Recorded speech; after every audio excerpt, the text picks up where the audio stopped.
অনুভব যতদিন না সুস্থ হচ্ছে ততদিন আমি ওর রুমেই থাকবো ডাক্তারবাবু, এমনটাই লাজু ডাক্তারবাবুকে বলছে। পুরোটা জানতে ভিডিওটিতে লাইক দিয়ে চ্যানেলটা সাবস্ক্রাইব করে দেখতে থাকুন।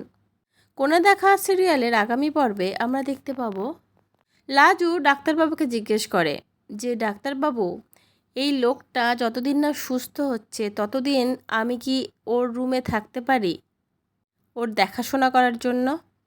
ডাক্তারবাবু কিছু বলার আগেই বনলতা চিৎকার করে ওঠে, বলে তুই এখানে থাকবি মানে? লাজু, তোর মাথাটা খারাপ হয়ে গেছে নাকি? তুই অনুভবের কে হোস? তুই কোন রাইটে এখানে থাকবি? তুই কোনোভাবে এখানে থাকতে পারবি না, চলে যা এখান থেকে, তুই দূর হ এখান থেকে।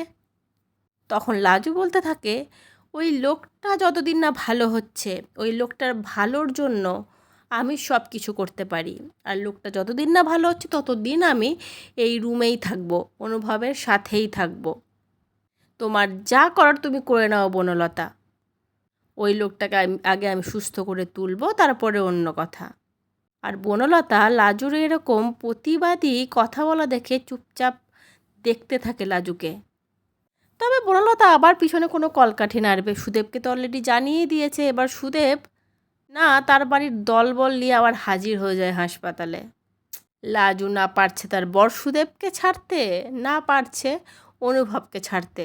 কী যে করবে আমি তো নিজেই বুঝতে পারছি না। যাই হোক, অনুভব তাড়াতাড়ি সুস্থ হয়ে উঠুক, লাজু আর অনুভবের মিষ্টি খুনসুটি আমরা আবার দেখতে পাবো, এটাই চাই, তাই তো বন্ধুরা? তোমাদের আজকের পর্বটা কেমন লাগলো কমেন্ট করে জানিও। পরবর্তী আপডেট নিয়ে তাড়াতাড়ি আসছি।